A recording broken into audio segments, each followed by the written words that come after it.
Hello everyone and welcome to a new video.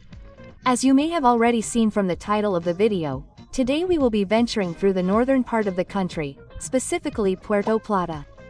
If you are new to the channel, it is important for you to know that I am on a relentless quest to discover which is the best beach in the Dominican Republic. Yes, you heard that right, the best. And although it may seem like a crazy task, one day I will complete this list with absolutely all the beaches in the country and we will finally be able to have a definitive answer. The dynamics are as follows, my people.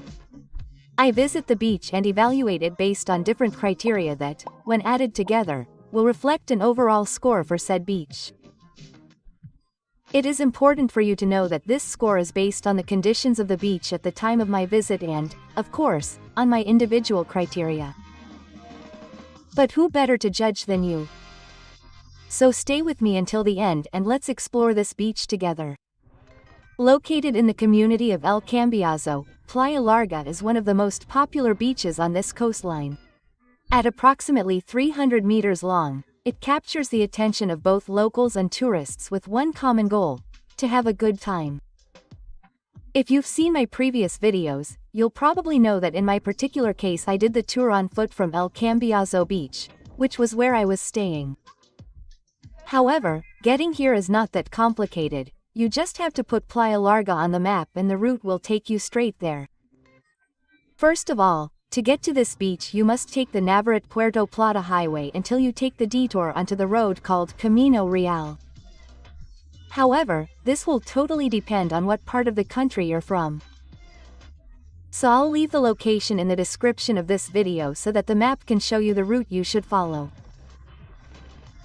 Of course, I recommend that you come in a 4x4 vehicle, since the Camino Chiquito road is not paved and the path can get a bit complicated at times.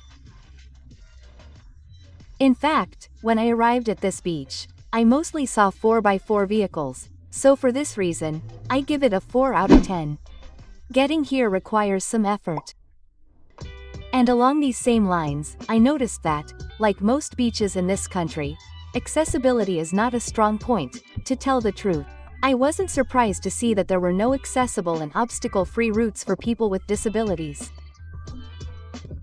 Ideally, to make tourism accessible to everyone, beaches should have some kind of walkway that extends to the shore to facilitate access to the sea for those with reduced mobility. But hey, I won't get tired of mentioning this in my videos so that little by little people start to raise a little more awareness about this issue.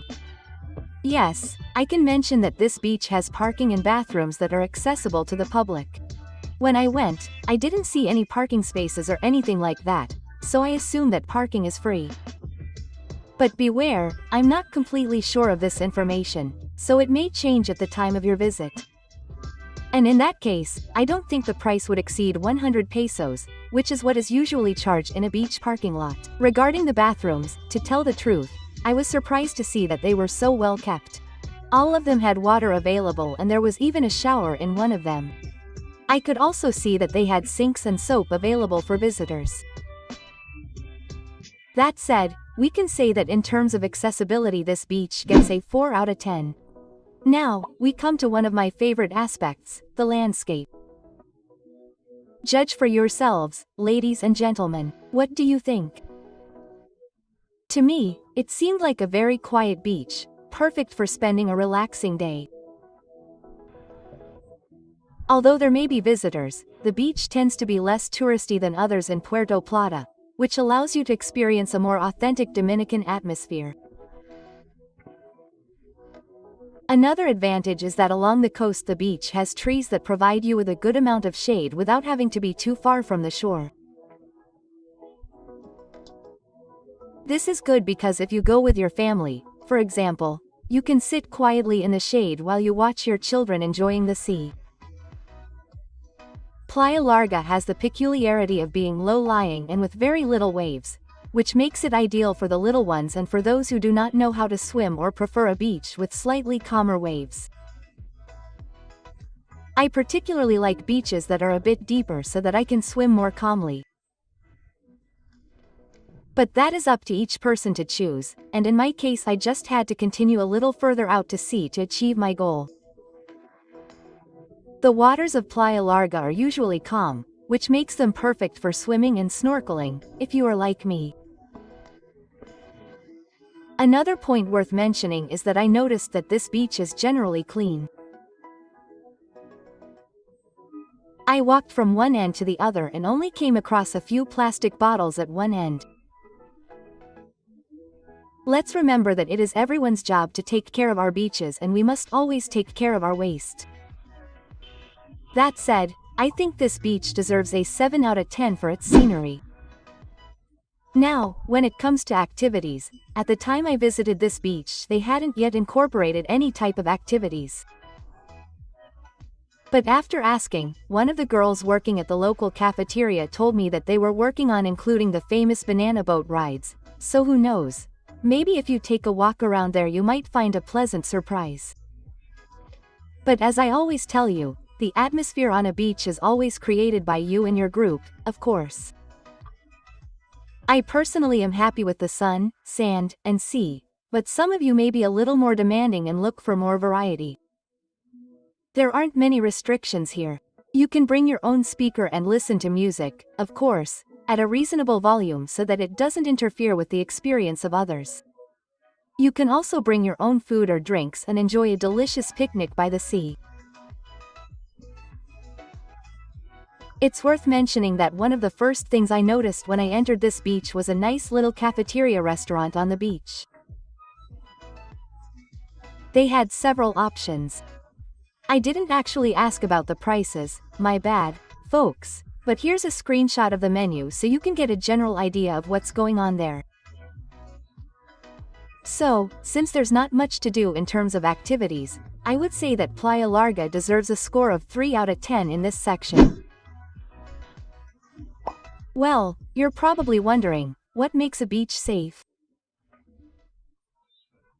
For a beach to be safe, it must meet several factors, such as easy access to first aid services, good signage indicating sea conditions, lifeguards and police officers monitoring the area, and, in general, the sea currents must not be too strong. Few beaches in this country have first aid and lifeguards, but I can tell you that the currents on this beach are very calm. Playa Larga has a shallow water level, at least for the first 15 meters from the shore, which makes it an excellent place to take the little ones and let them play by the sea without the risk of a strong current coming and dragging them out to sea. Of course, this does not take away the fact that as parents or family members we must always be vigilant and not neglect the little ones while they are near or in the sea. Therefore, in terms of safety I can give it a score of 5 points out of 10. With a score of 4.6 out of 10, Playa Larga joins our list of explored beaches. It is a place with a lot of potential, but it still has a long way to go to compete with the best.